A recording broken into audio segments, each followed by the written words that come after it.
Ladies and gentlemen, welcome to the Wizard and the Priestess. I am your host, Nuala, and I am with my co-host. Matt. Hi, We Nola. are very Hi, Matthew. I see you're wearing yellow too. Yeah, matching, just connected. Tele That's it. Read today that there's essentially a now that science has proven telepathy is real, it is real. That's pretty cool. They've done many experiments on that. Yeah, Uh-huh. through meditation also. Ah, yes. Yeah, cool.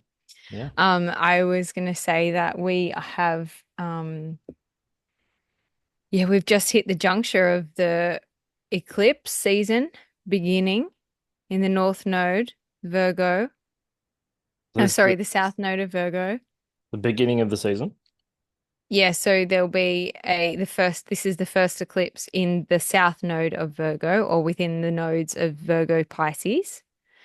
And so this will be I actually learned this. The South Node is in Virgo, so we've had that full moon and full eclipse that happened on Friday. Hmm. And then there'll be another partial eclipse that occurs in a few weeks on the new moon, which will be a partial eclipse in the sun of Pisces.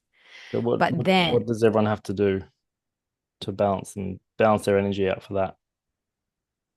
well, everyone's different because your astrology natal chart is going to be placed down onto the your your astrology. Oh, there's someone. Hang on a second. Shall I? There's someone at the door. Have we I got a think there guest? is. Yeah. Oh, yeah, Should then we hang on, wait.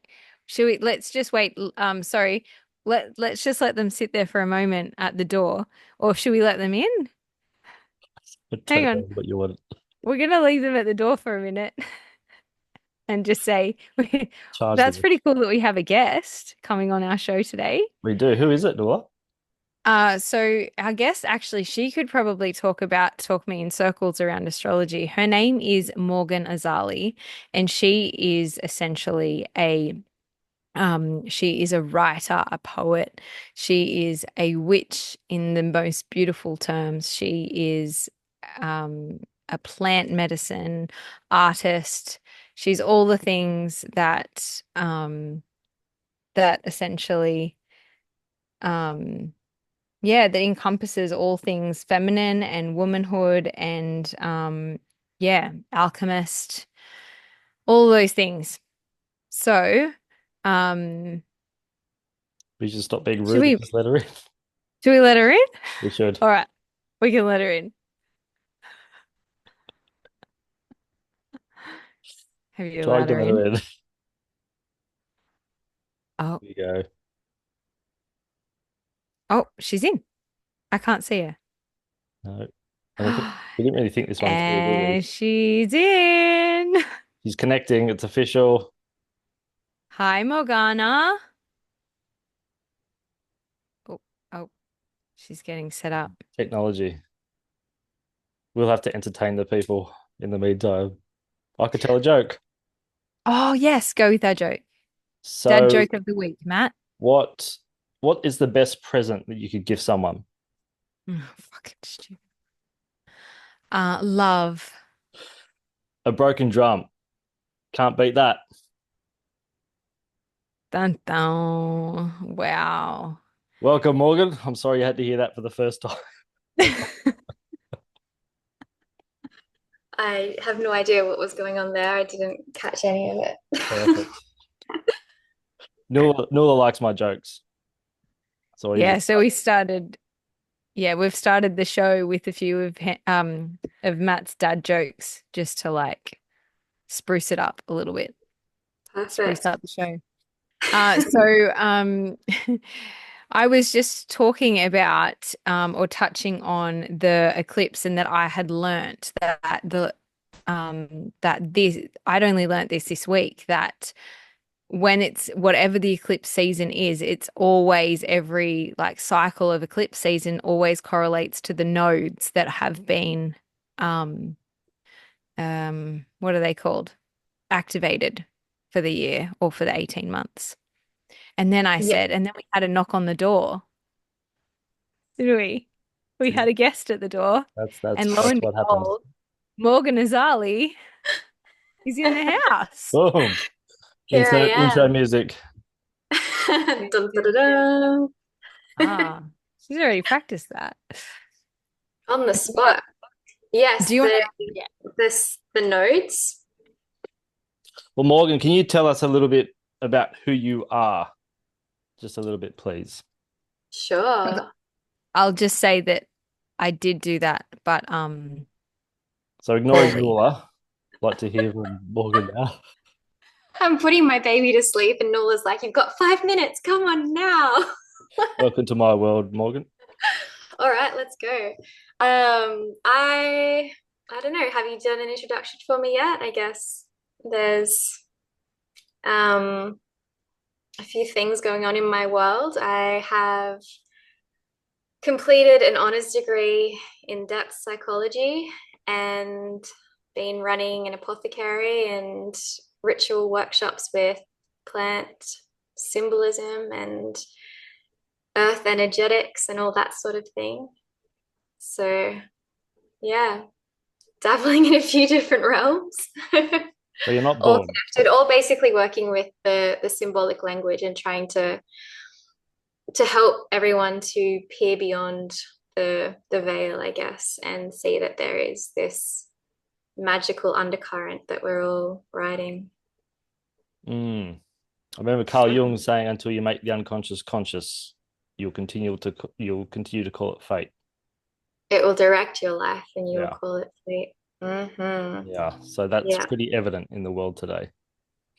yeah. Well, everyone's afraid to look at the shadow, aren't they? Nobody wants to touch the thing that is hiding, and I mean, it's valid because it's there in the shadows for a reason. Mm. So Reason Morgan, being, if you had a definition of shadow, what's your yeah. personal definition?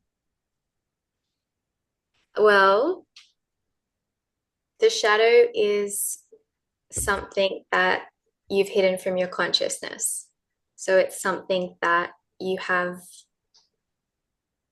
probably unintentionally decided not to accept as part of your being. Or maybe it was something that just came through your lineage and it's just like hidden from you for whatever reason, like your ancestral memory of something that at one point in time felt like a dangerous or socially unacceptable thing to be or trait to have. And so you pushed it aside and pretended that it wasn't a part of you. So then that shadow ideally then is something that actually holds a key to your authenticity. So the whole goal of alchemy, which I work a lot with, is to face that shadow and work and see what's under it. And by getting to the bottom of it, it's where your actual gold lies, your soul. Yeah. Have you studied much of Joseph Campbell? Yeah, I have. Yeah. So he says I'm going to paraphrase the shit out of this. It's the cave you fear most, or something. Holds the treasure that you seek. Boom. That's the one. Yeah. The How cave you good fear is to this? enter. Yeah. This time of Yeah, night, and that's exactly it. this time of night, my quote recollection is really good, as you can I tell. gotcha. Yeah. Yeah, Morgan has come with the goods. I know. I've got it. Yeah, I think I don't know, it's really powerful and I've experienced myself just the value of it because it's always there and it's always, as we said before, like it's directing your life. It's Mm. the stuff that happens to you. And you can see it as something that is negatively acting upon you, or you can recognize that it's part of your projection. And projection being you've built this narrative around it and decided to place it outside of yourself because you're unwilling to accept it as part of you. So by facing the shadow, you realize that you had a role in the creation of your destiny and you are telling the story. I feel like the biggest thing with all of it is that it's like the world is a narrative, the world is a story, and the shadow is a story. And that's all it, like, once you realize that that's all it is, it loses its power. Mm. It's like if you realize that the reason that you are hiding one aspect of yourself because a 5-year-old version of you felt like it was, I don't know, making them a victim or potential victim in some way by exhibiting that trait, you'd put it inside of you and not let it come out. And then so if you can uncover that shadow and then go through that inner child work and be like, oh, I can see how it's not that this is actually a bad thing to be. It's just that I created this story around it at that time. Then it loses its power and you can realize that your true self is under there just waiting to come back through. And what would you say, Morgan, to people who just basically split things into good and bad or right and wrong, and integrating that into sort of shadow and light attributes? Light and dark. I would direct them to a famous philosophical story, which I can't remember in its full exactness, but the idea is it's only good or bad because we deem it so. So there's like a little story parable thing that I can't remember the origin of it, but it was like this man who his horse broke his leg or something, and everyone was like, oh, that's so bad. No, he broke his leg, and everyone was like, oh, that's so bad. And he was like, maybe. And then the next minute, everyone in the town got enlisted for war, but he couldn't go because he'd broken his leg. And so everyone's like, oh, you're so lucky. It's like, maybe. But then because he stayed back in the town, something supposedly bad happened. And it's like, yeah, maybe. Anyway, the moral of the whole story is that you don't know what's good or bad. Things just kind of happen and everything is neutral. And we tell our story, like the whole Christian story of the devil and God and all of that just comes from the original church people saying that the pagan horned goddess and the nature rituals and worship were something that is bad, even though it was literally just people connecting to nature, and it was just something that was in opposition to what they were trying to bring through. So this narrative was created around it. And yeah, that duality, that polarity is what we kind of exist in this physical world, but the physical world is only one of the stories. But if it goes against profit, it's very bad, of course. Terrible people. For sure. No, it's making people money. Yeah. What would you say to somebody who is holding that dichotomy? Well, I think it pretty much what you said, and it's also who's to say what good or bad is. We get our conception of good or bad from other people. And I've said this to Nuala at least 1,000 times. The words could, should, would are based on, if you do something, say something, think something. I shouldn't say that. I shouldn't have done that. Or I should do this. Whatever that story is, that's based on someone else's idea. So we're not really living our own lives if that's the story that we're telling ourselves. And good or bad is purely subjective. And as you were saying, it's not necessarily good or bad. It is what it is. It's up to us to make it good or bad. And it's going to be good or bad in relation to what we hold value to us as unique individuals, on our own belief system and our own, what we love and what we hold dear to ourselves. But a lot of people get so stuck in, I guess, their intellectual mind, they try to conceptualize something that needs to be experienced. And I think it was Carl Jung said that intellectualism is a common cover-up for direct experience. So how many people live their lives intellectualizing, trying to be a good boy or girl for mummy or daddy, be it religious or parental or something higher up, yet suppressing themselves, but believing they're doing the right thing or the good thing to be praised. And COVID was a great example of all that. And, they say the longest journey you'll ever make is, only a foot, but it's between your head and your heart.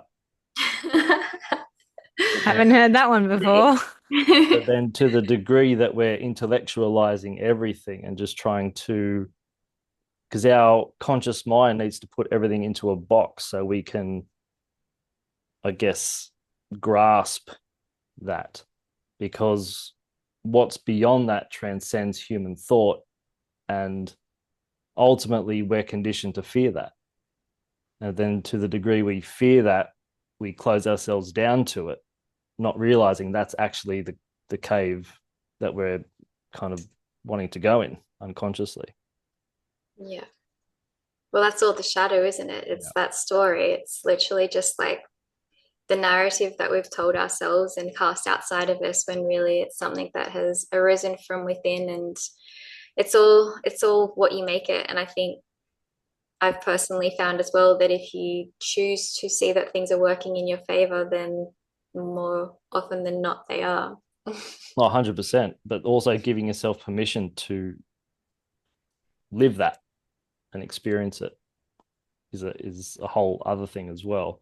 But then also, if we're living our lives, we want to do that or say that or think that, but then our circle of friends or family or our little tribe that we've gathered, if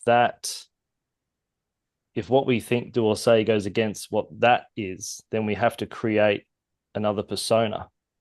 And that persona is also the blueprint for another shadow as well. And Buddha calls that the cage of the five senses, which is the more characters we try to portray for different people, then the more shadows we're likely to essentially build. And then the more shadows we build, the more archetypes we have to play out. The more archetypes we have to play out, then it just leads to either mental illness, fatigue, burnout, and ultimately ending up in a pandemic if we're going into the collective. I wanted to touch on before you dive, because Matt, you're diving and it's great. But I just want to say one thing, that in language, in certain languages, you know that should, could, and would don't exist. So I think in Japanese, it doesn't exist. And I remember hearing a story of a man talking about the war, and he was American Japanese by this stage, I think, and he was speaking with his grandfather, who was during the war, was essentially, they missed a certain experience, and then they ended up being in the war and having to go through it and traverse it, and ended up in Hawaii. And then he obviously whatever, but he was asking his grandfather in English, like should we have done it differently, or would it have been, would it have been different or something?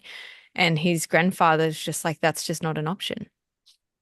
There is no would or should or could have anything. It is what it is. And I often find Peter Crone is one of these men that I've found along the way. And he specifically states, he lost his mum from cancer really young, and then he lost his dad on a work site injury. And so he literally went to work one day and never came home. So he literally was orphaned. It was like, maybe he was like 17 or 16, 17. He was orphaned. But realistically, he learned from that experience that everything happens just as it's meant to.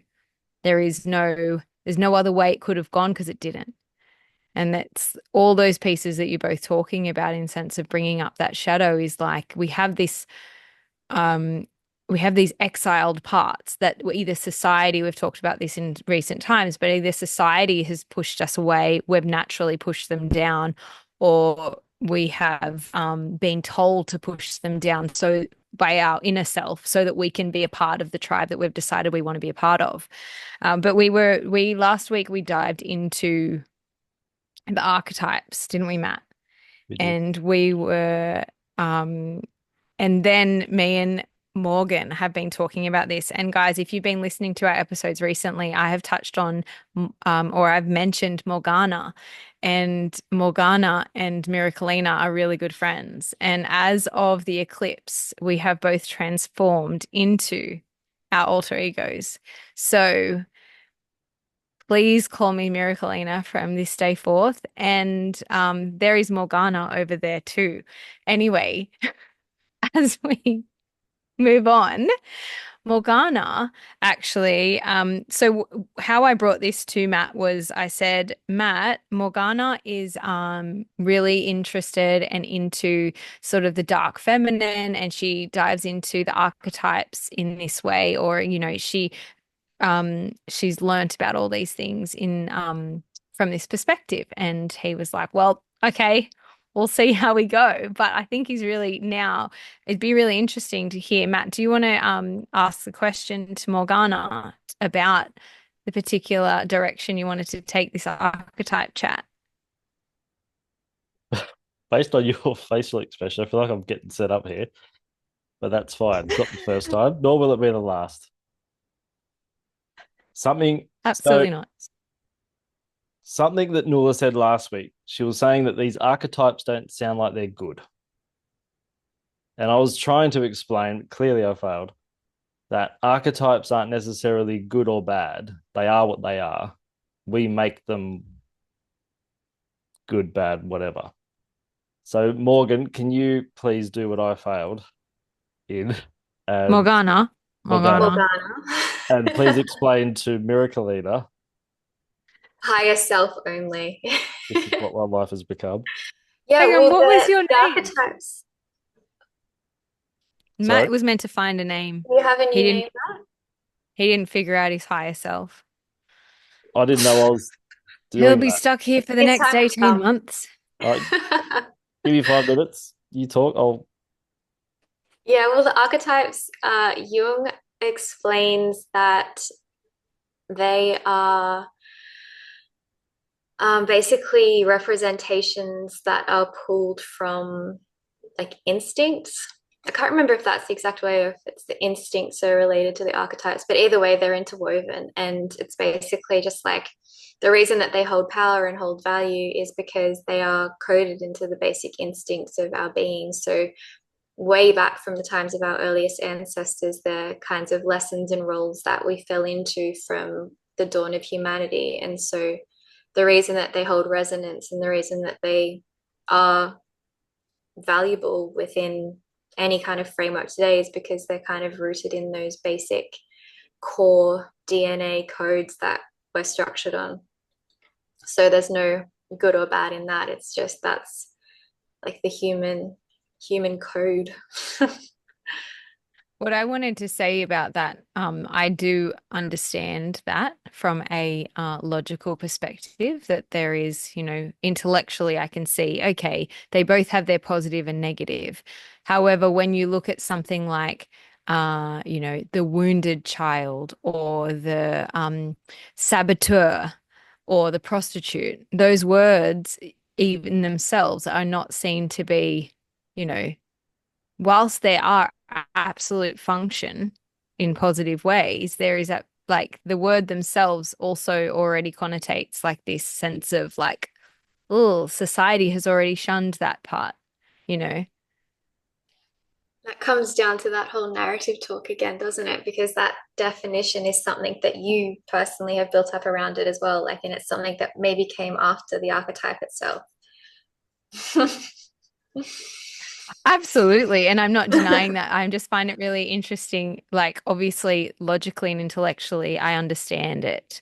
And I understand the way that my brain has been like, or society essentially has told me this is, to be a prostitute is not a good thing, essentially, or to be, you know, obviously you exile the wounded child because who wants to be playing out wounded childdom as an adult, whilst every person is doing so to some extent in certain aspects of their lives. So it is anyway, I digress. I would like you to dive into, so we've been talking about the dark feminine a lot, Morgana. And would you care to share for our audience more about the dark feminine? Sure. Not knowing what's already been said, I'll I'll try to build on it. Essentially, the dark feminine, the way that I see it and I work with it anyway, is that it is a part of the shadow and it's that feminine part of the shadow. And so all of the things that we kind of code with the feminine being things like sexuality, sensuality, the rage and power that comes with the nurturing aspect of the mother. All of those things that are like strongly emotionally dominated or whatever, the things that we kind of think are not societally acceptable, we put into that dark feminine category. And so we've got all of these archetypes that reflect like the different ways that could show up. And so all of the different archetypes that we can use come from mythology, and they will all hold different aspects of it. Like Kali in the Hindu mythology, for example, has this rage that tells the story of this untamed destruction that comes with this just completely unleashing that upon the world until she comes face to face with Shiva. And that divine masculine is able to hold her in a way that she's able to turn it into a loving expression of boundaries and strength.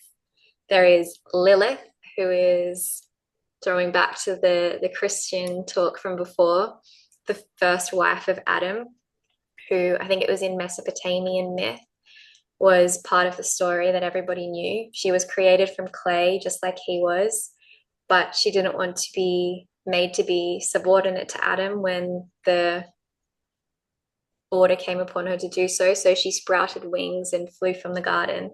And because she chose to be sovereign to someone who was her equal, she was cast out and vilified and turned into this demon, and then has been left out of the Christian retelling of that exact story. And so she's like the collective shadow of woman being in a state of wholeness, which is interesting, actually, throwing back to the beginning about the nodes. The Virgo is the archetype of the virgin. Virgin originally meaning a woman who is whole unto herself, not tied to any man or in that like subordinated role.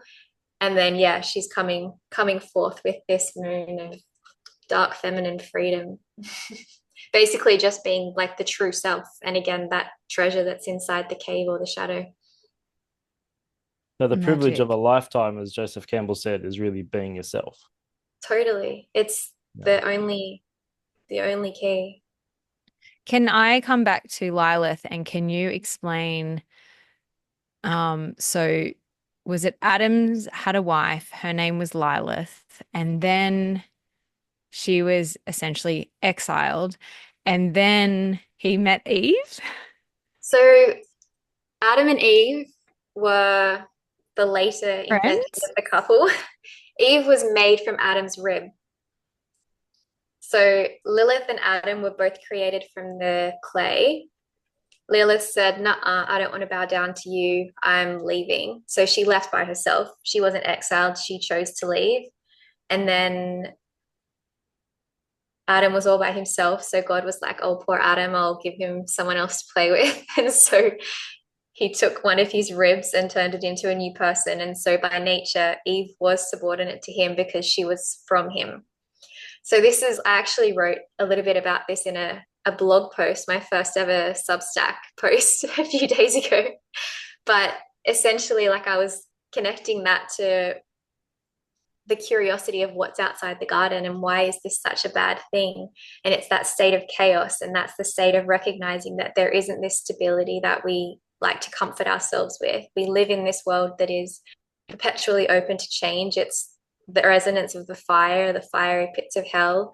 It's where Lilith sent herself to, and where Adam and Eve were sent to when Eve ate the fruit from the tree of knowledge, essentially gained insight into the truth of their nature. And so they were cast out into this state where they could then create a new earth and a new garden. And yeah, it's been cast as this bad thing, but it's actually the key to reality and the whole path of alchemy. Like So are we on Earth? Yeah, I guess. That's We're on a Earth. hang on. I meant to say, welcome to are we world. on their Earth? We're on the illusion Morgana. of an Earth. We're on the illusion of Earth, this plain rock in the Who knows? metasphere. But Are we on the earth that they were essentially We're on exiled the to? we're on the earth that Eve was exiled to, yes. Is that And Adam? literally or symbolically? And Adam, literally, like in the telling of the Bible, I'm pretty sure. Don't come at Let's me. just take it as that. Um, They were in the garden and they got kicked out of the garden. And so we're all called like the children of Eve or the daughters of Eve or whatever, because we are the race that arose from them being cast out of the garden and creating a new and what world. happened to Lilith? Did Lilith. she come down? Lilith? Did she come down too? Lilith, pretty sure she's like hanging out in the underworld eating children or something. Oh, Bitch move. yeah. They just like cut her out and said she's a demon. Classic. Yeah, okay. But then if they said that she's a demon and then we're Must now be. aware that she is like that obviously is not true because there's no positive or negative. Yeah, So where could she actually be? in the dark feminine shadow, of course. So in other words, Lilith lives in everyone. Lilith lives within you, and if you look at your astrology chart, you'll find out exactly where. As does I You'll Adam. have know. the Black Moon Lilith, which is essentially not even a space. It's the Black Moon, which is like a black hole, which is just like a void of space, and but it has this gravitational force to it that is magnetic. And yeah, I feel a pretty strong resonance to all of that energy as it shows up in terms of just plugging into that. I don't know, I guess it is the dark feminine. It's that space within that has all of that suppressed feminine power. And I don't know if I feel it more because of my Lilith placement or because I'm a woman, but everyone has that shadow and that feminine archetype within them, man or woman. And Lilith holds a mirror to all of that because she was part of that creation story that was so deeply coded from very, very, very, very early on. Then Morgan, would you say it's somewhat accurate to say then anyone who's feeling emotionally suppressed is there somewhat activation of their inner Lilith, if that makes sense? Can you rephrase that? So if someone's emotionally suppressed, is that Lilith talking? It's probably like their refusal to hear Lilith talking. Okay, that makes so. The rejection of that more than anything. Because once you start to plug into and allow her to speak, or any of that energy that is in that dark feminine archetypal zone to come through, it's activating and it's like a Kundalini awakening. It feels like this energy that's flowing through you, and it's that like life-giving sensuality, and it's, yeah, that, I don't know, that inner power. And so when you can listen to that, you wouldn't feel suppressed at all. You'd feel the opposite of suppressed. So it's But Lilith you wanting to feel talk, wanting to suppressed. express itself. Yeah. Yeah. Well, there's always that dark feminine is always wanting to work through you. It's, yeah, it's the Kundalini, really. It's that energy that this is the thing, like every society is basically saying the same thing in different ways. I think it was Ram Dass or someone who said everyone is God in drag, and it's the same kind of thing. Like everyone's got their own story, but it's all talking about that same thing. And it is that power within you.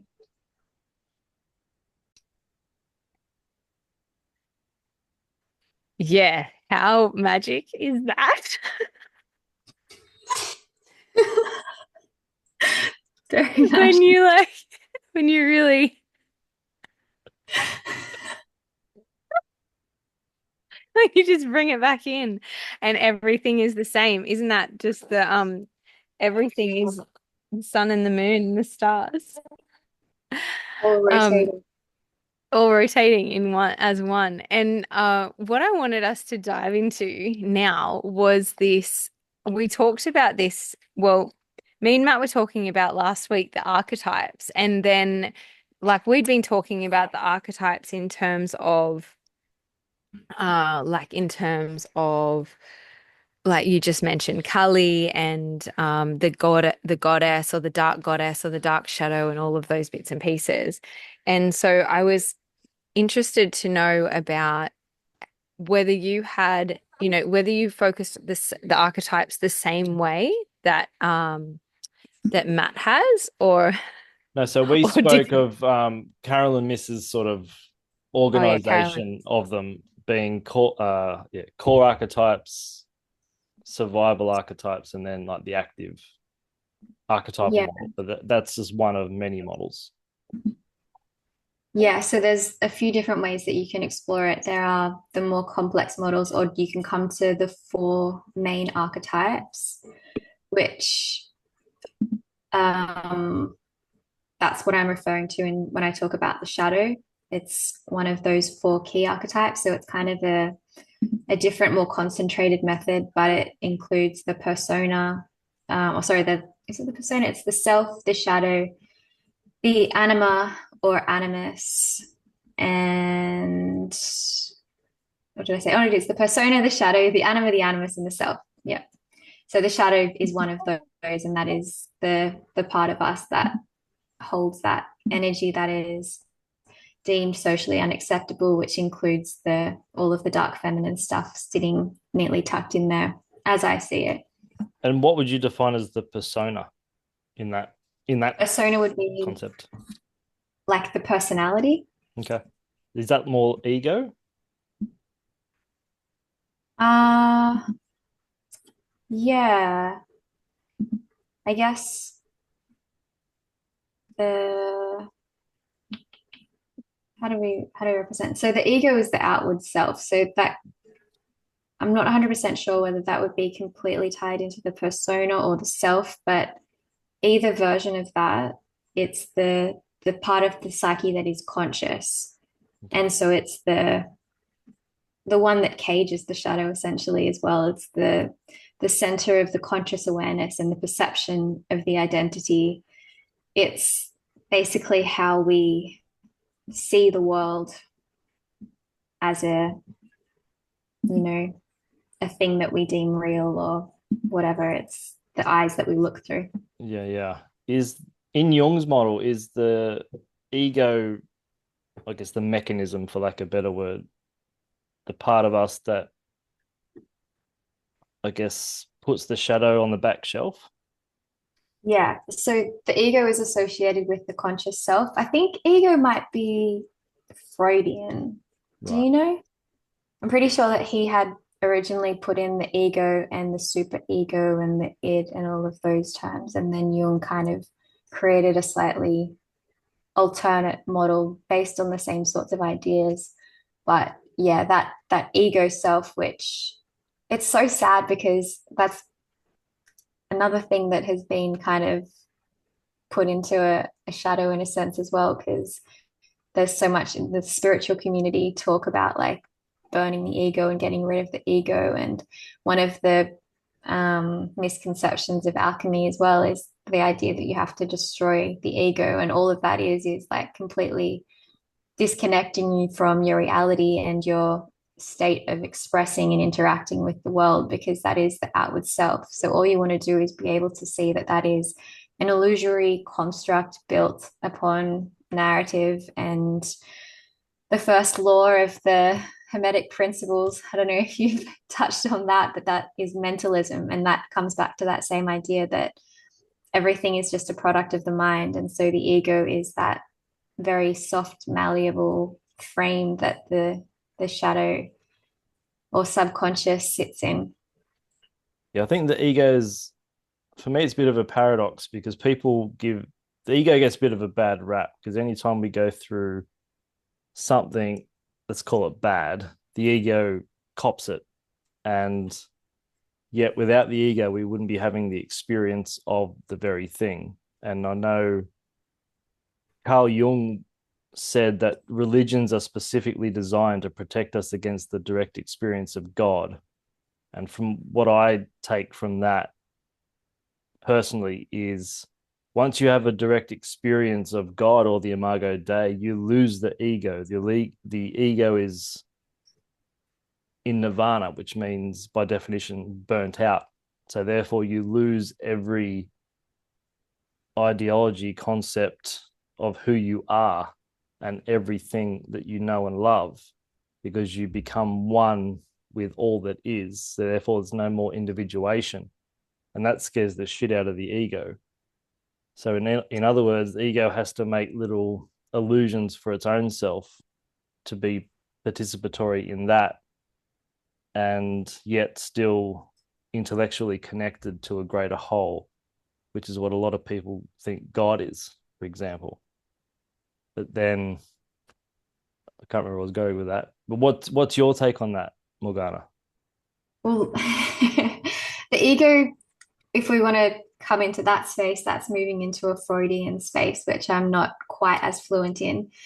But yeah, the idea that it's, become this thing that you say, oh, you have such a big ego if you like yourself or whatever. Like that's such a misrepresentation of the idea. But it's like, yeah, you do want to get beyond it in a way. You do want to be able to access that space that is free from that story. And basically, the ego is just that little dominating character, yeah, that sits at the front of our being and directs which way we should go. And it's not the truth, it's hanging out in that illusory world, which all of the religions and ancient cultures talk about, that there is this illusory world that we need to get beyond to access that true world. And that's, yeah, what we're trying to get to. And ideally, like, yeah, we do want to shed the ego in that sense and get to that great beyond, because that's where the truth is, that's where our soul is, that's where our like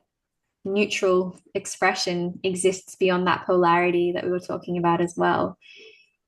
But it's not a bad thing. It's, you can kind of think of it as like your protector in a way as well. It's, if we come back to like the Jungian concept, we come back to the idea that the things that we put into the shadow are things that we think are dangerous. So that ego or outward self wants to protect us. It's just like a kind caretaker that thinks it's got our best interests at heart. But ultimately, we want to get to the understanding that if we're caging off any part of ourselves, we're not expressing ourselves in our truth, and therefore we're not fulfilled. We can fall into states like depression and anxiety and all of these mental cages that make us feel like the world is against us or like we don't have our own vitality. And that's a product of the ego trying to protect our true self from coming through. I And wanted to, okay. there you go. No, I wanted to just sort of bring into that. So it's almost like there is an aspect of the ego that is not ideal, because essentially we're trying to move ourselves beyond the ego. But then also in our recent studies of gene keys, Morgana, we have discovered that essentially he talks of this, that you get to that point when you end, when your life becomes like well, at least for me with a gene key 18 or a 17 or 18, 17 has got a couple of them. But that key essentially is at the very end is when I will fully find, because I can't hold the two polarities that I meant to hold throughout life in order to spread or share my gifts with the world.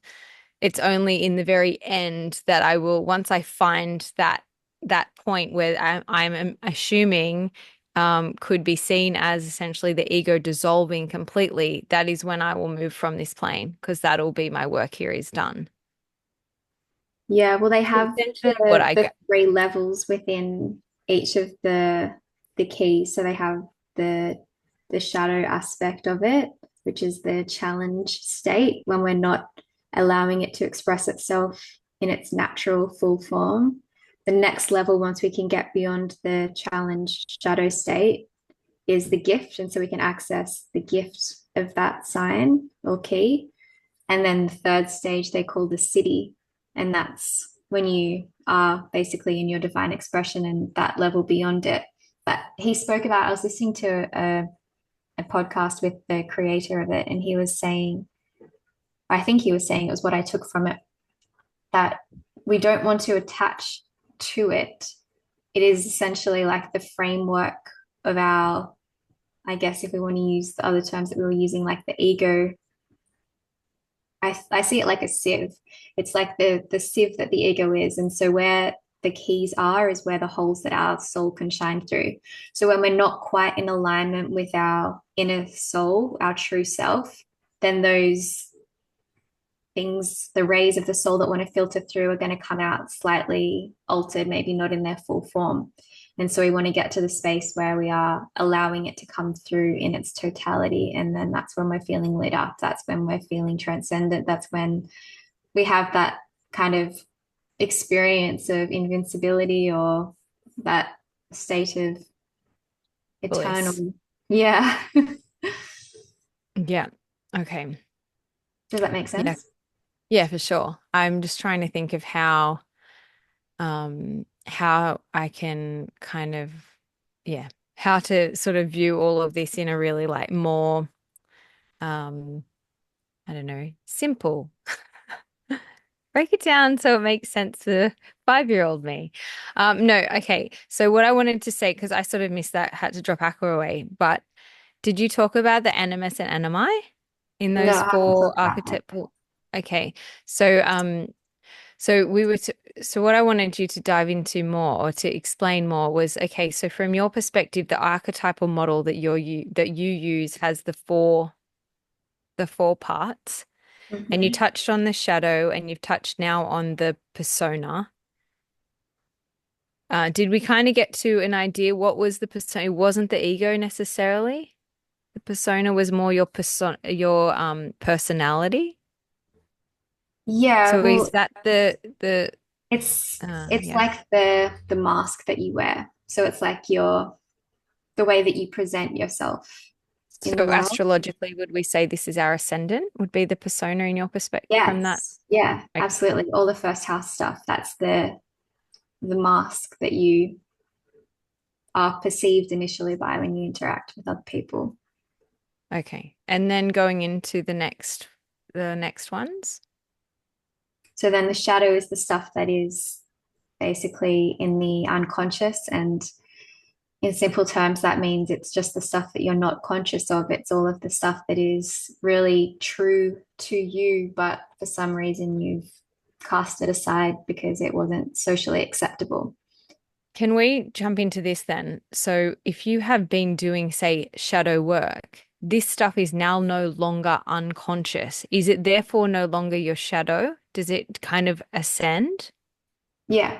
So once it's been brought into the consciousness, it's not the shadow, it's illuminated.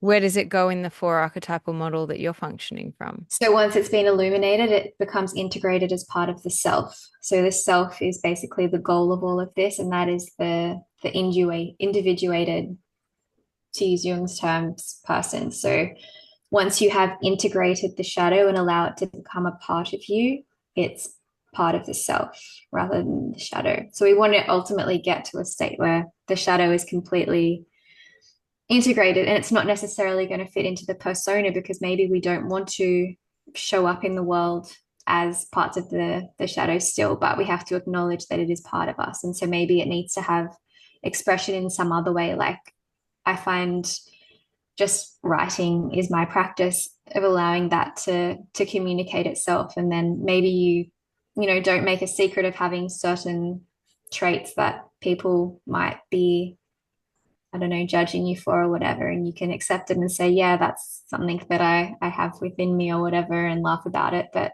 not let it be a big burden that weighs you down that you feel like is the elephant in the room that you have to hide from.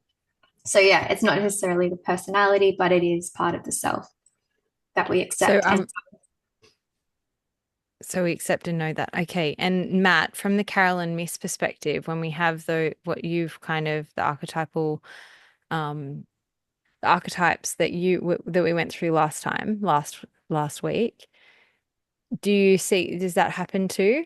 That once that shadow has come out of the unconscious that it is alchemized essentially? That's exactly how it happens. It's just different words, essentially. I think I don't know where I picked it up, but there was talking about the self, there's actually three cells, and that's the self that you think you are, which is, if you were to spell it, would be self in all small letters. Self with a capital S is more your soul self. And then there's the self with all caps, which is you being connected to all that is. I don't know if that's a Carolyn Miss model. I don't think it's a Jungian model. Doesn't sound Jungian-y. Maybe it's a Joseph Campbell. I got it from somewhere. I'm brain fighting on where right now. But it's essentially integrating that into all, making the shadow a part of yourself, into accepting it, and also ultimately loving that part of yourself and letting that part of you shine the best you know how to. That's when it's properly integrated. So Well, the you've idea just was that added three to the self. Sorry. So now we've got like a little self, a capital self, and a capital self. so would the With capital self be like the individuated self, the self that has not got any burdens that they're trying to keep buried in the shadow, those weights that they're carrying to try and present themselves in a particular way? Yeah, it would be the total freedom Yeah. of it all. Yeah. would that be going back into thought then? Or are we still human? We're human, I think. You could be So can we human. get to that? Because that would be the city, right? If we're going to come bring in gene keys as well, like that would be us living out the bliss state of the city of the. I feel like that's something, and I might be wrong here. I might just be putting a glass ceiling on it, but I feel like that's something that is beyond the human form, beyond what we Yeah. can comprehend within this state or experience within this state. It would have to be something that was like it's transcendent in some way, I guess. Okay, yeah, I saw that too, but then from what you said before, I kind of was thinking that maybe you had the idea that you could get to the city in our functioning human state. Well, I feel like we can express it at that level, but I'm not sure if we can fully I don't know, comprehend Mm. or stay there. I feel like a lot of this is like we get glimpses of it. And so are you saying then we get glimpses of the capital self, or is the capital self functional and we are actually capable of being that? Matt? Is that to me? Yeah. I think we are capable of that, but as Morgan said, that it's probably more, that could be what we would, Glimmers of bliss. well, it would be what we would call the maybe 2% of the world, the Muhammads, the Krishnas, the avatars that are able to transcend all the shit of the ego and kind of have experiences of oneness with all that is. But then the capital SELF, sorry, the capital S small elf, Yeah. would be the individuated self, who's someone who's in alignment with who they are at like the soul level, and just follows their heart and their soul in whatever they do, regardless of the consequences. So that would be like the middle state of the gene keys, the gift state, I guess. Yeah. Yeah. Yeah, no, it's nice to be able to put all these frameworks into a kind of neater, Just tying it all neater together. image. Can you go into, so what was the animus and the NMI? So the anima and animus, the anima is the female soul within the male body, and the Yeah. animus is the male soul within the female body. And so the idea of that is coming back to again like that idea of the polarity, but recognizing that there is kind of a polarity within us, which again ties to the Hermetic principles that everything has an equal opposite within it. So if you are in a female form, then you have a hidden male energy within you. If you're in a male form, you have a hidden female energy. And so it's about kind of exploring and expressing in different ways what that could be. So with that, like one of the main things that we can use to interact with the anima or animus within us is dreams, or even like looking at the relationships that we have in the real world. Some people function in a state that we see as like an animus or an anima. And so the reason that we're attracted to people often is because we see that they are a representation of that inner male or inner female that we have within us. And so there's like something within them that is magnetic because it's activating that hidden opposite within you. That's really interesting because when I was in Bali and I spoke with the Bali healer, I don't know if I shared this when we spoke about those my my healing, but he shared for me that I am a masculine soul and that and that Hampus is a feminine soul. So therefore that's how we meet together. And he also told me that it was my great grandmother and my great great grandmother and his great great grandfather who chose us to meet. Anyway, it was quite interesting because then I brought that to Matt and Matt said, well, what was your perspective on that with the masculine and feminine? Wasn't it that you said that the female soul will generally become the male human and vice versa? Did you share me or did you just tell me that to make me feel good? I think Morgana said it better. Whatever I said, or whatever I was trying to say, Morgana said it way better than I did, which was the female has the masculine energy, or I get them mixed up, the anima, Okay. animus. So anima is Yeah, female, us yeah. masculine. So typically, yeah, what she said. She said. What she So said. essentially, Okay. then it would be connecting to the idea that your animus and his anima are what brought you together. Yeah. Yeah, okay, interesting. And then if we look at if we look at we were looking at the astrology right now and what where where my signs met, like where was the majority of signs? Sorry, we're gonna anyway. And what I did see, actually, what did you say? Was it air and water were the most feminine? Air and fire are masculine, Air and fire are masculine. water and earth are feminine. So if you have a predominance of air and fire in your chart, then it's a comes forth as a masculine energy. If you have a predominance of earth and water, it comes forth as feminine. But then, like, you have to be careful about how you attach that feminine and masculine because that's not just talking about like the gender roles. And maybe the Bali healer was just using that as a term as well because they just come down to like the passive and active or the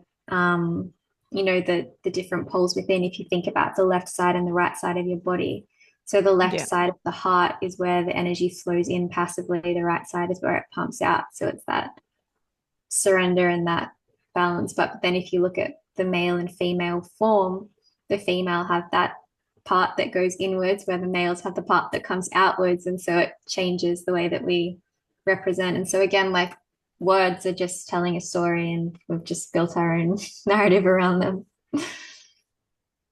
Except women do have vaginas that go in and Yeah, men tend to have penises that they do, but it's go like out.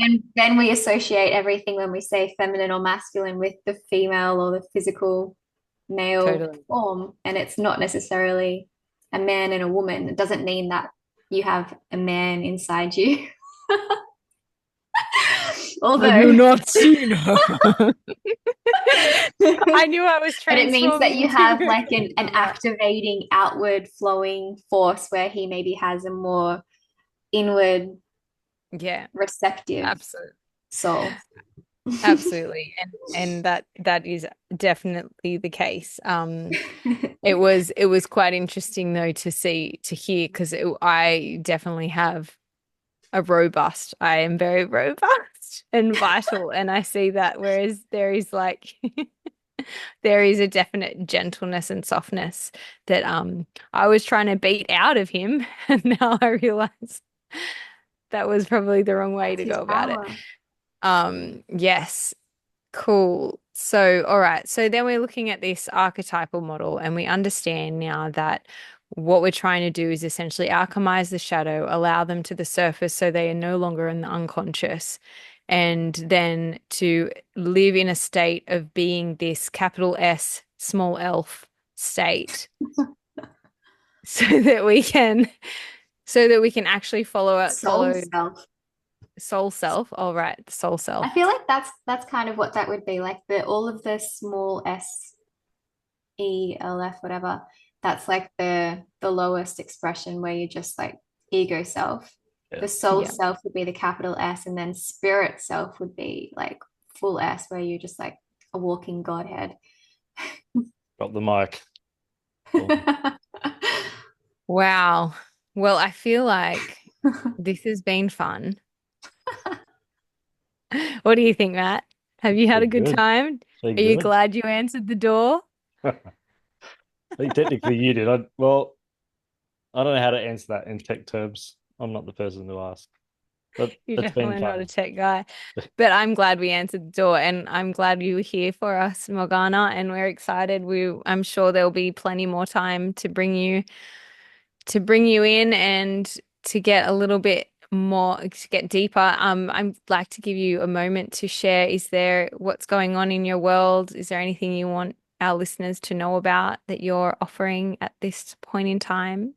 Yeah, I've got a workshop coming up in a week and a couple of days on the autumn equinox, where we will be guiding everybody through a beautiful process that is kind of drawing on myth, storytelling, and somatic practices to connect with that dark feminine shadow self and allow you to hear the voices of it and bring it forwards in a really beautiful, empowered way. So, yeah, if anybody is in Sydney and would like to come along to that, we're going to be tapping into the energies of autumn equinox because that is all about the descent.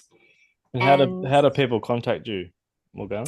you We can, will add it into we'll add all your links into The the thing. notes, you know, those notes. perfect. You can find me on Instagram at Morgan Azali.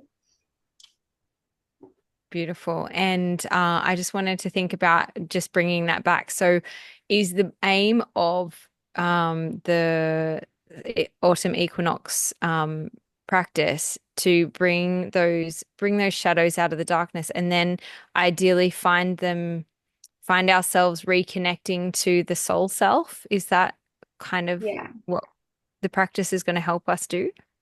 Yeah. So I could talk for a whole additional podcast on that. There's so much to it. But what Okay. we're kind of drawing on and connecting to, and it's also connected to this eclipse portal, just like synchronistically at this one particular year and juncture, it's really perfect because it's about that shifting of that Virgo sovereign self and allowing them to come through in that dark feminine way.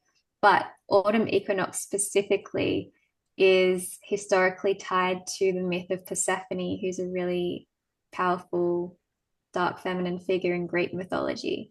And so, traditionally, for thousands of years, the ancient Greeks would hold Eleusinian rites at the autumn equinox, where they would ritually enact the descent of Persephone. And basically, the myth of that was that she got abducted into the underworld, became a queen there, and then had to come back and forth from Earth every 6 months. And so, by following her lead and walking into the underworld, which is representative of walking into our own underworld, going into our own shadow, seeing what's in there and becoming queen of that space instead of a victim of the space, we are able to bring forth that light. And Persephone is, when she's on Earth, this glowing spring maiden. And so, because she's able to go into the underworld and be queen of it rather than a victim of it, she brings forth that beautiful energy that we know as spring and summer.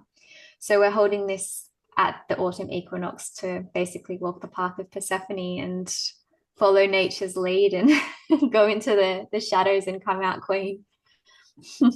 That sounds magical. And I guess you're going to have to do or someone's going to have to step in and do the male version of that too, right? That has to exist as well, or? Yeah, for sure. But I mean, we all have that feminine within us as well, the anima. So Ah, so are men yeah. also included? Can they Men also can come up? definitely be included. Anybody that wants to do that work. As I said, it's not bound to a body specifically, the feminine and the masculine, but we are tapping into that space within that is connected to Lilith, connected to Persephone, connected to anything that is that Kundalini rising of sensual or rage, but in a positive pole. We're just, yeah, working to transmute all of that stuff that is essentially ruling our lives and potentially having havoc in our lives and allowing ourselves to let it have a safe space of expressing and moving. And yeah, once it has a voice, it isn't going to be destructive anymore. It's like Kali being confronted with Shiva and being sedated into being a happy little boundary setting goddess as opposed to a man killing demon. Destructive demon. Yeah, it's good for everybody. Amazing. Well, thank you, Morgana, for joining us. And yeah, amazing. My pleasure. Anything else, Matt? Amazing. Check it out, people. That'd be my tip. All right. Drop the mic. Got the mic. Thanks for Peace. having me. Thanks, Morgana.